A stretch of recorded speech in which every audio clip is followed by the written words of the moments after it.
aga kõndige selle esimese raja peal. Eks selle, näed, selle raja peal. Kõik terve, siis selle raja pikkus ongi 400 meetrit. Eks ole, nii, selle raja pikkus 400, olge pärast kõik selle raja peal. Rahulikult jõuate oma kohta. Iga kord, kui minut nagu läheb vähemaks, siin näete, mitu minutit on teil veel joosta. Näete siin, jah, saate aru. Siin näete, mitu minutit on. Praegu on teil, kui nüüd tulete, teil on 11 minutit joosta. Ma võin siin 12 minutit, teil on praegu 12 minutit. Nii et nüüd te näete, nii, kui tuleb see kellukene selline, me pärast anname kõvasti. Teil on jäänud siis veel 1 minut. Ja siis, kui on stopp, siis jääge seisma, tulete meie juurde, näitate näiteks, mina jäin seal, jah, et ma olin vot selle juures, ma olin näete seal otsas, ma olin seal vahepeal, sest see aeg pannakse 15 minutiga paika. Tere Mikko, oled sa valmis? Mina olen ka valmis. Oled ka või? Muidugi. Vot see on õige mees, ma mäletan. 12 minutit või? Ma mäletan, et sa kunagi ei suusatanud, koht oled ennem tegi suitsu ära ja hea tervis. Nad võivad ära joosta ja panevad pärast kiiru.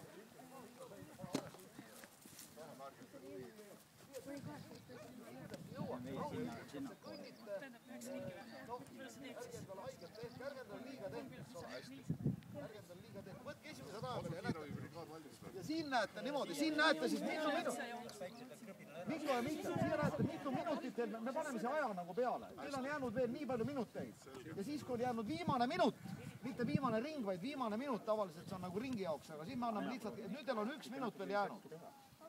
Ja kui me teeme kas siis mingi paugu või anname kõva vile, meil on tegelikult mõtlesime algul, et äkki kõva tuul, et ei kuule seda vilet, et üks vahet ei ole, siis pärast öelda. Paugu aamul on kõigil ühtemoodi aru. Teeme paugu, me teeme stardipüstolist tugeva paugu, ärge väga ära ehmatage, eriti need, kes siia jõuavad. Et jääge siis seisma ja tulge rahulikult ära. Kõndige alati edasi, mitte nii, et nüüd olete siin muru peal pikali maas ja tulge rahulikult edasi, see ei ole niisugune võistlus, see on oma tervise jaoks. Nii, olete kõik valmis, võtke kõik selle kaare peale. Jah, ma olen esimese ringi, ma esimesele, see, kes on alati kõige esimene, ma loen ringid ära, proovige oma ringid ka meelde jätta. Nendel on vähedegi võimalik, mitu ringi te läbisite, sest te olete hästi erinevad, mõni jookseb, mõni kõnnib, eks ole. Ma küll esimesel, see, kes esimesena alati on, sellel ma loen ringi, aga te olete nii erineva taseme peal rahulikult. Mitu ringi te läbisite, jah, ja siit algab ja siin lõpeb. Hoidke hästi rahulikult, kui hakkab palav, pidake maha, kõndige. Nii, olete valmis? Läks! Minge esimesel rajale kõik rahulikult, minge rahulikult. Väga super.